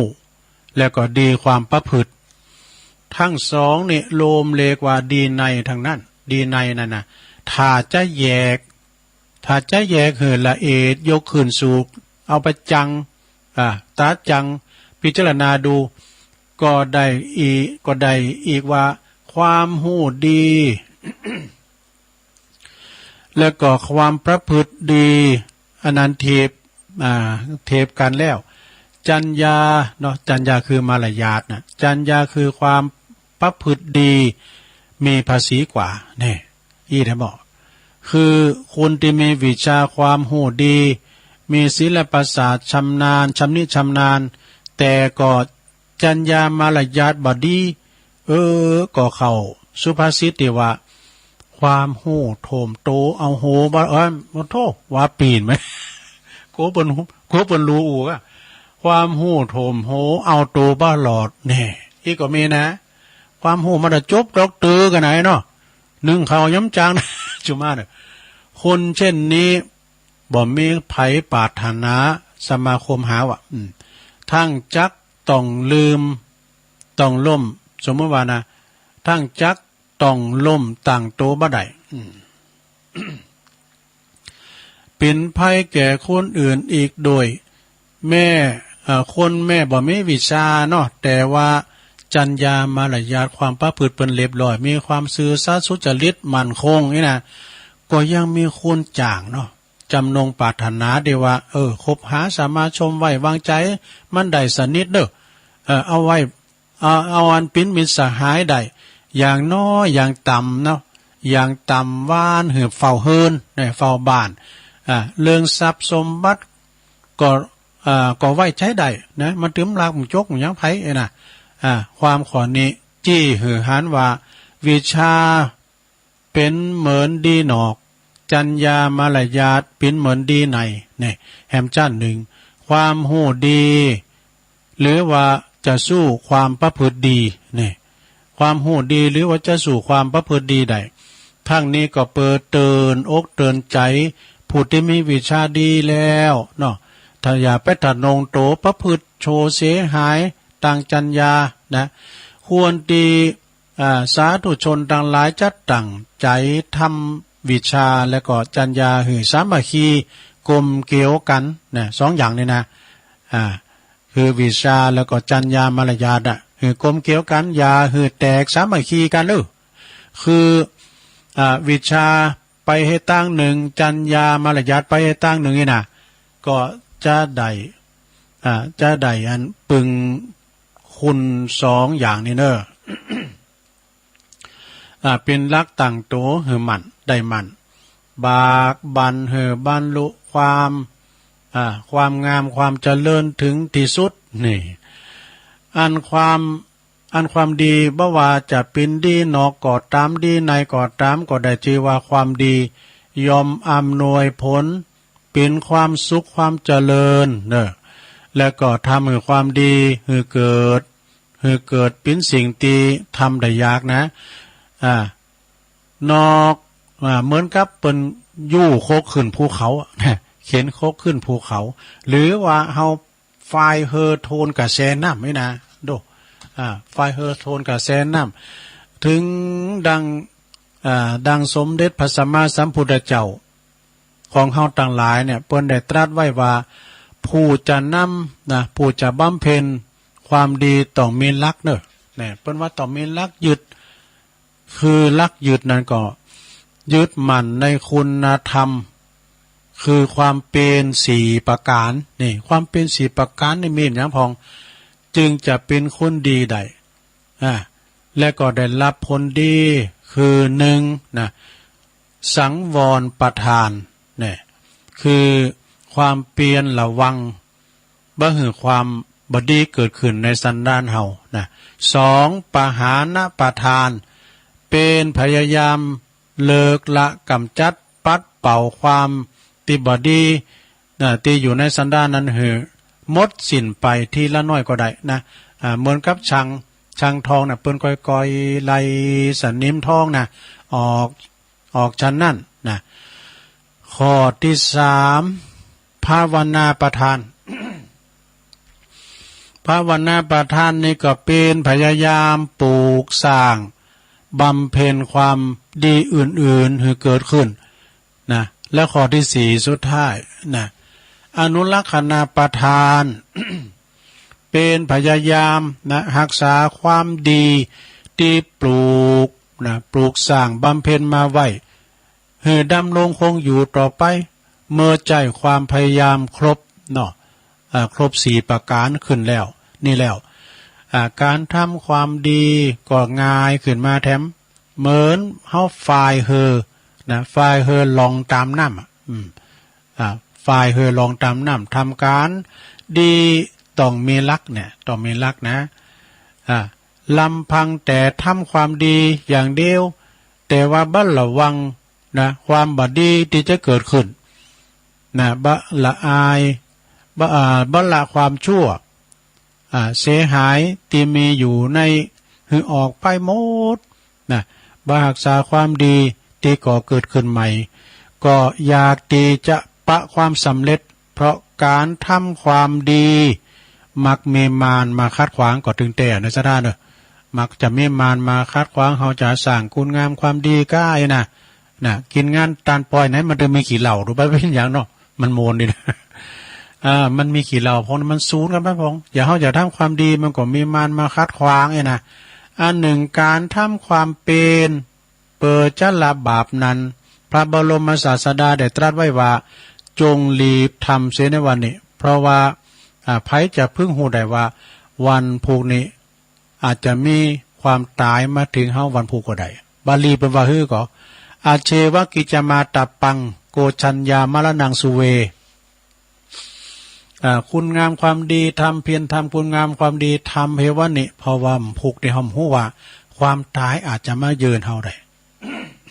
นะคุณเฮาที่เกิดมาในโลกนี่นะถึงแม้จะมีจือมีสกุลเลกันไปต่างๆก็ตามแต่จือสกุลเหล่านั้นเป็นนามสมมุตินะเป็นสมมุติขึ้นมาแต่ที่จริงความดีและความชั่วต่างหากเป็นนามอันแต่จริงของคุณเนี่ยดังนิพนธ์ภาษิตเปิ้นว่าไว้นะเดี๋ยวเกิดเนี่ยอันนี้เป็นคำกรมันยาวมาพี่เลยขอพุทธบริษัททั้งหลายจุงรีบขนขวายบำเพ็ญความดีตึงดีนอกแล้วก็สร้างดีในฐานะตีเฮาจะเป็นติปึงญาติมิตรหือมีขึ้นเป็นลักมันนะบากบั่นแสวงหาสะสมดีนอกตียังบ่มีขึ้นหือมันมีขึ้นมาแถมที่มีแล้วก็ แต่มันบกพร่องอยู่มันคลอนแคลนก็เพิ่มเติมให้บริบูรณ์นะเมื่อเต็มแล้วเมื่อเต็มตีแล้วจงทำนุบำรุงรักษาไว้คือมันคงอย่าประมาทลุ่มหลงปล่อยปะละเลยนะจุนสูญหายไปนะดีนอกก็คือวิชาดีในก็คือชัญญามารยาทความประพฤติก็เช่นกันนะจงเสาะแสวงหาอบรมฝึกฝนให้เกิดขึ้นที่มีอยู่แล้วก็ขอส่งเสริมเติมให้บริบูรณ์ให้พินโยยิงโยดขึ้นไปตียังบกพร่องอยู่เนาะก็เพิ่มเติมให้บริบูรณ์นะลงเด้อทำความดีให้บริบูรณ์แล้วก็รักษาความดีที่มีอยู่แล้วหรือว่าจะทำต่อไปใหม่นี่ก็ดีเหมือนกับเกลือเนอะเกลือนี่มันรักษาความเค็มของมันไว้นะจะปิ้นก่อนน้อยก่อนใหญ่ที่มันหล่นตกลงดินที่ไหนๆก็ตามน่ะมันรักษาความเค็มของมันไว้ได้นะเป็นอย่างดีแต่บ่จืดบ่จางไผมีไหนตั้งแต่เกิดมานี่ไผบ่ฮู้กะเกลือจางนี่มันเมียเนาะตั้งแต่มีเกลือปรากฏในโลกจนบัดนี้ยังบ่เคยปรากฏเกลือจืดเลยนะเกลือจางนี่น่ะเฮาเกิดมาเป็นคุณรักษาความเป็นคุณคือความดีที่ทำคุณหือต่างจากสัตว์ไว้ได้นะทำคุณจากมันต่างจากสัตว์เหมือนดังเกลือนะที่มีความเจริญโดยลาภยศสรรเสริญสุขทุกกาลสมัยดังบาลีที่ยกขึ้นมาเป็นอุเทศบทนะเบื้องต้นนั้นว่ารักขยะอัตโนสาธุละวะนังโลนะตังยะถาเนี่ยเปิ้นแปลเป็นไทยว่าคุณดีต้องรักษาความดีของตนไว้เหมือนเกิดที่รักษาความจิ้มความเค็มของมันไหวฉะนั้นแน่ดังวิสัชนามาก็พอสมควรแก่เวลาเนาะนะแสดงพระธรรมเทศนามาก็พอสมควรแก่กาลเวลาก็ขอสมมุติหยุดที่ลงปงไหวเปงเต้าอีเอวังก็มีด้วยประการฉะนี้สาธุสาธุสาธุโธเอาแล้วศรัทธาญาติโยมต่างหลายทำนี่ไข่ยาวไปหน่อยเนาะ ปิ่นธรรมบรรยายของตู่อุ้ยเนอะจบลงไปนะปิ่นธรรมบรรยายวันพุธตุลุงก็สอธรรมมาเตแถมเองเนาะมีปฐมเทศนาเตศไปต่อไปจะได้ประกาศข่าวสารงานบุญหย่นหย่อยหน่อยเนอะประกาศสักงานสองงานวันพุธก็ค่อยประกาศงานโลมต่อไปเนาะวันนี้ที่วัดแพะโป่งเนอะแพะโป่งตำบลเหล่ายาวเปิ้นก็จะมีงานปิ้นแถมวันหนึ่งนะเป็นวันที่2เปิ้นจัด3วันก็เริ่มคือแล้วนี่ก็คุณหลายตุลุงปีมาถึงป2 ทุ่มปลายกะเนาะ2 ทุ่มปลายไอแบนมาสูงอบตแบนแอมมาสูงแล้วก็ตุปียืนตุปีโอมมาสูง แล้ววันนี้ก็จะไปอยู่เนอะไปช่วยการช่วยงานเหมือนตัดไว้ลูกนิมิตหน่อยที่วัดแพะโป่งนะวันพุธพวกกันนะประหยัดตัดนะวันที่19เนาะโอ้ก็คุณก่อนนักก่อนหลายว่าเป็นมีซอดูสิงคำแจ่มจันทิพย์จอมตองพันนีแม่แตงดูเปิดจัดวันนี้ประกวดห้องเพลงแต่9 โมงถึงบ่าย2กลางวันน่ะประกวดห้องเพลงตัวนิดเทิดไทยนี่บถึง3 คืนก่อนเริ่มพูดครับมันขึ้นแล้วนี่ฟุ้นอ่อยมาหน่อยนึงนะก็ขอบคุณทางท่านเจ้าอาวาสเนาะทางตุปีพงศพัฒน์ตุปีบอลก็ต้อนรับดีแล้วก็ดังปลงนิกรคำลือเกียรติเอาอันนี้เปิ้นเก่งปลงนะคุณนักคุณหลายโดยศรัทธาญาติโยมหลายก็ไปกินแม่ตาลกันเด้อวันพุธนี้เปิ้นก็จะมีการตัดไว้ดูนิมิตวันนี้ก็เป็นวันที่2เปิดโอกาสให้ศรัทธาได้ปูจาคำเปียวไปปิดทองกันเนาะมีหลายอย่างจากนั้นก็ไปกินแม่ตาลกันแล้วก็ศรัทธาญาติโยมวันที่19วันพุธละเนอวันพุธนี่ก็4 รอบหมุนนะ4 รอบหมุนคือ4 โมงรอบหมุน กุปลูอูก็ตีปุนเนอร์เตียนแม่ลามาหลงอำเภอซบ เมยเนาะโดยเมตตาธรรมอาจารย์พระครูอภิวัฒนวิกรมพร้อมกับโดยคณะสงฆ์ในคืนสีขาวก็ดีแต่คืนสีขาวก็ปากันไปนะศรัทธาญาติโยมแถมเดี๋ยวนี้ก็ปุตโตเมื่อวันเดี๋ยวนี้ก็ถึงป่าสนบุรกันเนาะผูกไว้นะก็ปากันไปห่อข้าวไปโดยห่อเปลือกกินข้าวง่ายปุ่นเตียนวัดจอมแจงไปถึงจอมแจงก็ประมาณ8 โมงปลายซะนะแล้วก็เขาก็จะไปถึงตีสถานตีก็10 โมงปลาย10 โมงปลายก็เขาก็ทำบุญตามมารยาศัยเนาะตีอันสำนักสงฆ์ปุ่นเวลามาหลงแล้วก็กินตั้นแล้วประมาณ11 โมงฉันเพลแล้วก็อันเตียงกึ่งนี่ก็จะต้านผ่าป่ากันเด้อต้านผ่าป่ากันถึงลงตึงไหลเขียนซองไปเลยในลงเด้อเขียนซองไปเลยไปจ่อไปห้องต่างตุ่นปักตุ่นกันไปปีน้องต่างเจงไฮเวงเป่าลำปางโอ้จะไปกันหลายนะรถตู้ก็มพอสมควรนะถ้าว่าหลายเป็น100 ปลายนี่ก็ใจมันเก่านะไปรวมทำบุญกินต้านกันเนาะไปเปิดหูเปิดตาไปชมธรรมชาติเนาะไปแอวทุ่งบัวตองไปแอววัดนันพระธาตุอันดอยแม่อูแม่เนี่ยแม่คออูอีกเนาะบรรลุมากับผู้ก่อนนะไปทำวัดหนึ่งไปลองนำแม่นำสารวินอันนี้ก็วันผูกนี่เนอะเอาก็4 รอบหมุนนะวันที่28-29 พฤศจิกาไปเดินนี่ก็จะไม่ได้ลืมนะไปลงมุดิตาจิตงานจัดหลองปท9ที่วัดหนองลั่วอาจารย์ท่านพระมหาพงศพรนะปู่สวนเปิดจะมีงานเนอะวันที่28-29 พฤศจิกานะไปกินไปตามไปลงมุดิตาจิตกันนะสะได้ญาติโยมทั้งหลายเขาสานงานบุญก็มีหลายอยู่แต่ว่าวันนี้ก็เอาไว้แต่อีกก่อนวันพุกนี่เขาก็ค่อยประกาศแถมเนาะประกาศงานข่าวสารงานบุญโดยโลมเขากำก็อันนี้เขาก่อนจะประกาศไปนะเวลานี้ก็ตุลุงมันหน่อยไปหน่อยหนึ่งจะตักตังลายสักหน่อยกำลังเปิดมือถือเดี๋ยวเนอะวันนี้ก็ทำอาหารถวายหลวงพ่อกันฉันเข่าแล้วก็จะไปงานบกบันวัดปลงก้อนครับตุปีบอลเขาแพะโป่งปนนี้ก็เปิ้นจะมีการบอกเอิญเชิญชวนพี่น้องไปลมกินลมตาลโฮงตาลก็ไม่ลายเนอะโฮงตาลก็ไม่ลายก็ซึ่งสดาไม่มีเจ้าคณะอำเภอเนาะท่านพระครูวิบูลย์เจติยาธรเปิดก็มาปิ้นเจ้าพิธีปิ้นเจ้ากีเจ้าการเพราะว่าเปิ้นมีความหู้เกี่ยวกับเรื่องตัดไว้รุ่นมีกันอย่างหลายอย่างนะก็ต้องขอบคุณทางคณะกรรมการเนอะเปิ้นก็มาปิ้นการปิ้นงานกันดีพอลงนิกรคำลือเกียรติเนี่ยเปิ้นเก่งขอตักตังลายกันเนี่ยวันนี้ก็จะเปิดสายเห็นสถาเด็กโทรกันมาหลายพวกนั้นเนาะ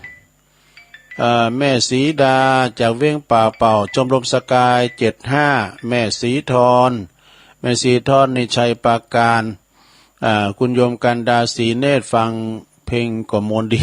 แม่จิรพันธ์โมป้อจากเวียงป่าเป่าปวดตัวตีน1ไปจะออกแล้วนะแม่จิรพันธ์เขาหลายกันรถตู่นะตุปีโอมทุ่งโป่งกฤษกรเดินเนอร์ไหวสาตุลุงฟังอยู่ครับโอ้แม่สายพินกัลยาจังซอแม่ครูเพลินพิษทิพลึกจากบ้านแป้นเนาะยงยุทธมณีวันอันนี้เปิ้นอยู่ปุ้นลำปางเนอะลำปางบ่อแห้วยะแม่คุณแม่ศิรินทิพย์บุญเลิศเนาะแล้วก็มีแม่ครูยากศนจากในเวียงเจียงใหม่แม่ชีกันดานีสายยะจากเวียงป่าเป่าพี่ใหญ่บรรจงกันทวงจากน้ำดิบเนอคุณแม่สุทัศน์ดีมูลจากแม่วางแม่ทุ่งปีเนาะทุ่งปีแม่วางแม่หลวงสายฝนจากกุณาจากน้องผาขาวแม่ครูทองคำที่วงคำจากเสาหินสีโบบานโยมยุพินหอมมาลาปีน้อยจากบ้านแม่โยกเนอะบ้านแม่โยกพองสีแก้วฟั่นจากสันกำแพงนะฮะแล้วก็พี่น้องจากยายน้อมจากตาจ้างโดย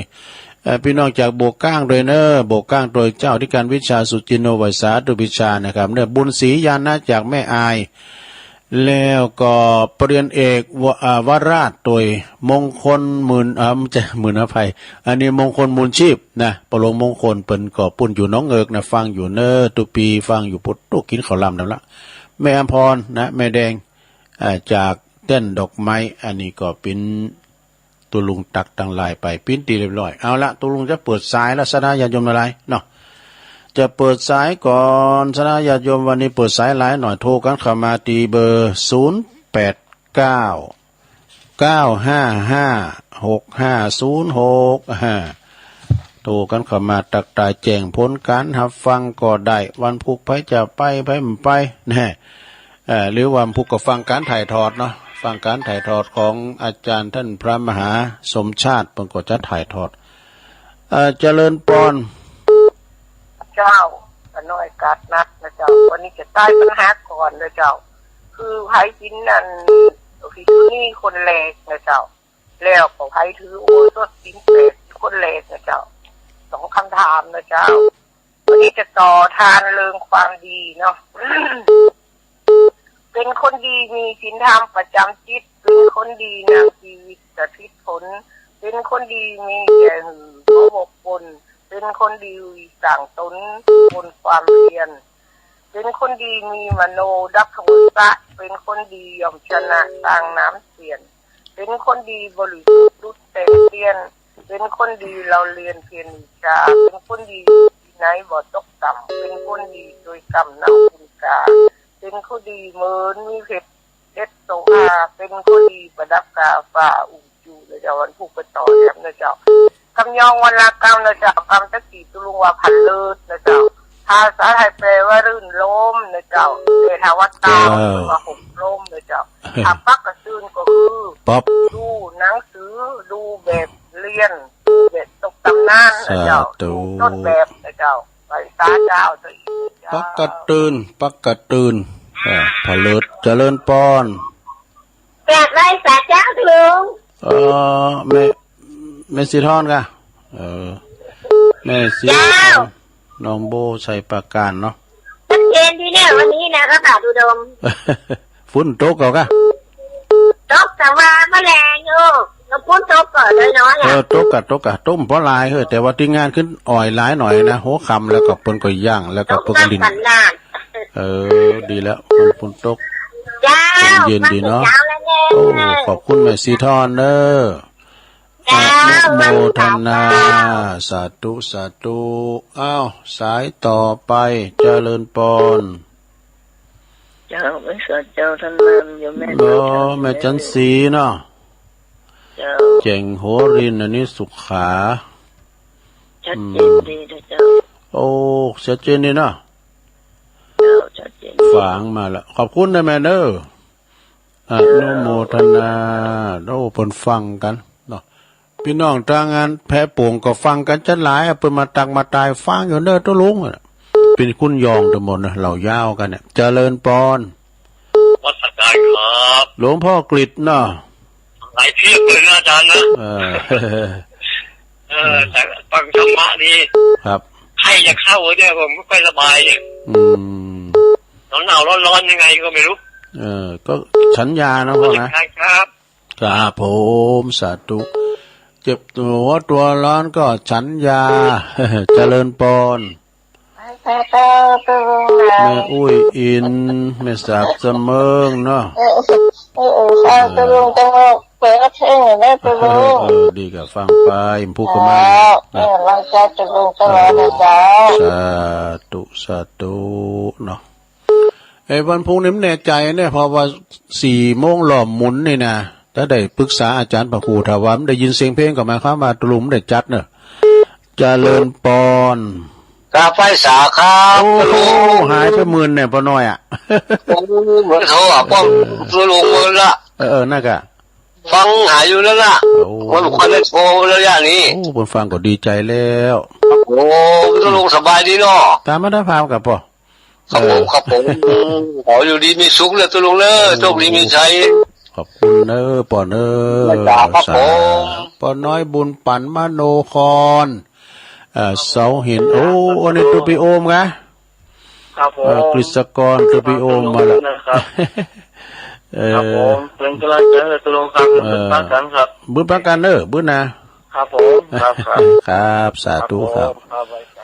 ตัวปีโอมนี่เป็นอยู่วัดทุ่งโป่งเนอะวัดทุ่งโป่งเกาะบ้านหงนะเป็นอันพระวัยพระอสมด้วย เจริญปอน แต่ว่าเจ้าท่านลุง แม่อยู่ตั้งใด แม่สอนเจ้า โอ้แม่ซ่อนลี่มาแล้วนาซายนาซายก่อนหายหน้าให้ตาฟังอยู่อ่ะกะ ความทุกวันแต่เจ้าฝันเป็นโทเห็นนะ ดีแล้วเพิ่นฟังอยู่ดีใจแล้วมึงลี่ ใจก็ดี โอ้ขอบคุณแม่ซ่อนนักๆเด้อ เจ้าไว้นะเจ้า สาธุโดอันนี้เมืองลี่พวกนั้นเนี่ยเมืองลี่ก็คือปุ่นน่ะนาซายพวกนั้นเนี่ยดูเจ้าของไก่มันไม่วางบุญเด้อสุ่มกระแสเสียงไหวสาตัวปีสิงห์ทองตัวปีบุญปันตัวปีปันด้วยเด้อไม่วางลุมวันไม่วางลุมเจริญปอนอันนี้แม่สมภารอ่ะเจ้าจะฟังเพลงฟังมาเพลงมาละเพลงเก่าของเหมือนเพลงเก่าโมนกะย่อยสันอ้อยน้อยเนี่ยมันตัวไรกันด้วยเหรอตรงนักแกเหมือนกันนะคนนักอะตรงร่างกาศจะหนาวเนอะก็มันการเม่นน้ำฟุ้นเนี่ยก่อนหนาวอ่ะกะเจ้านโมตนา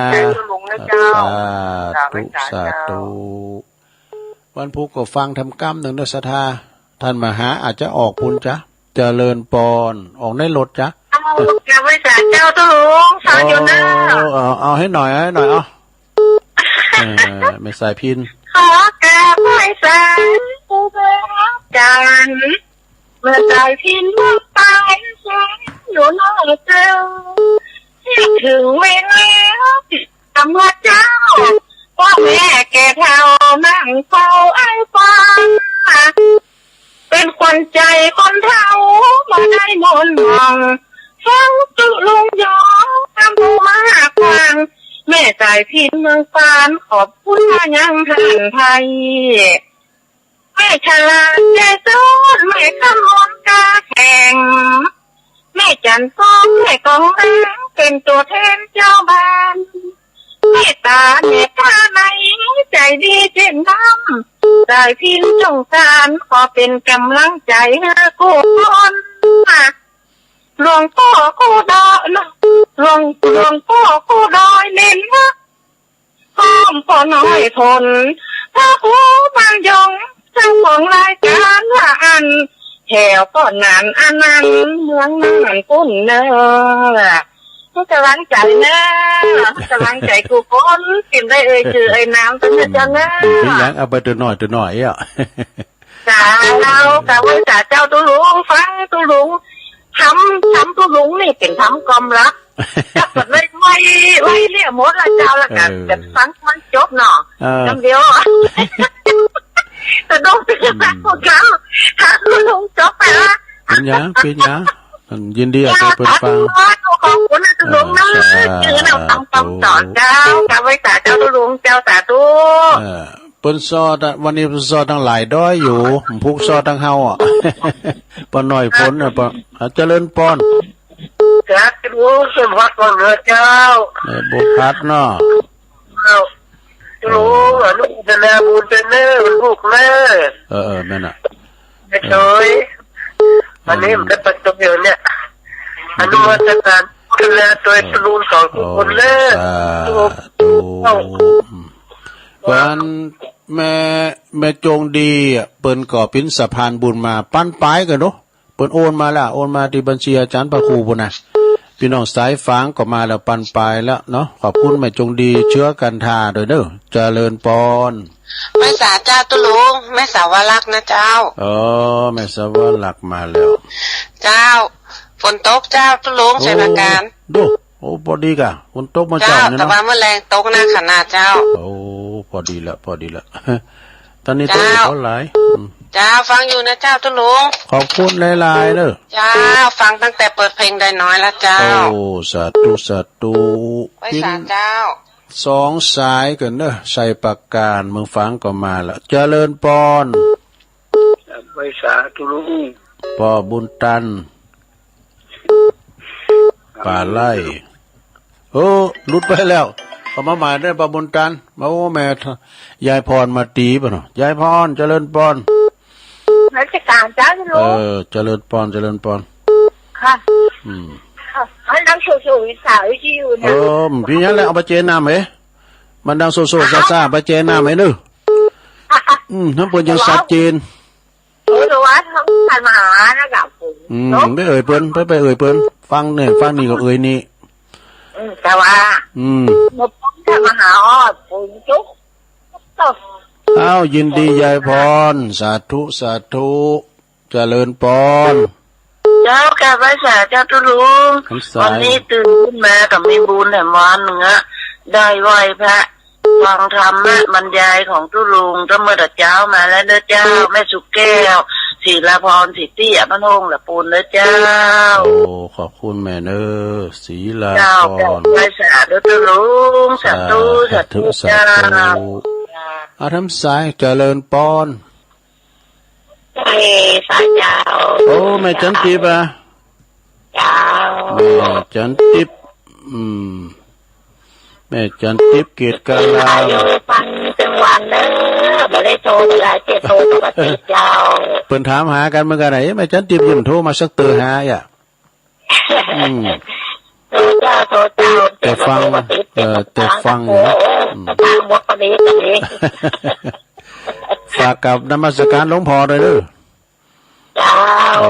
สาธุขอบคุณแม่เด้อแม่จันทิพย์เกตกาลามเนาะเจริญพรขอกอบไว้ซ่าโอ้มาแล้วเบอร์สุดท้ายลื่อหลงกอบไว้ซ่าเนอะลื่อหลงฟังอยู่ลื่อหลงฟังอยู่เนอะโอ้ฟังตลอดนะวะฮะฝนตกอะไรบัดตกหอทุกปีโหเข่งตกกระเตียวนอนพุทธต้องหาก่อนเอาปุ๋ยพุ่งน้ำใหญ่เนี่ยเมื่อไหร่ไหนอ่ะเดี๋ยวหนักไปเต่าใช่ป่ะจำปีนอ่ะเนอะจำปีนนะก้า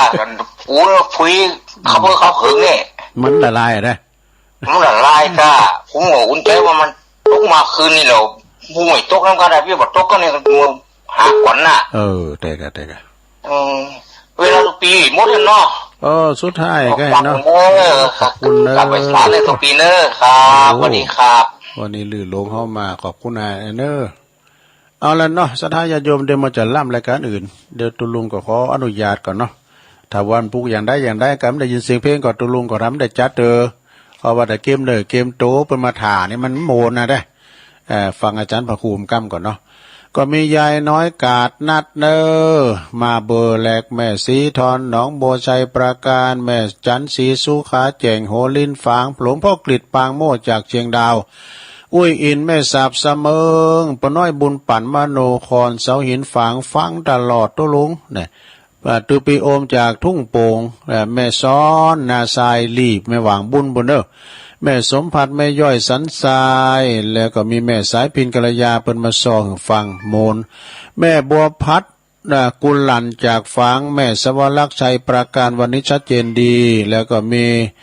ปบุญตันป่าไร่เจดีย์ซ้ำยอแม่สุแก้วศรีราพรจากสาลิติ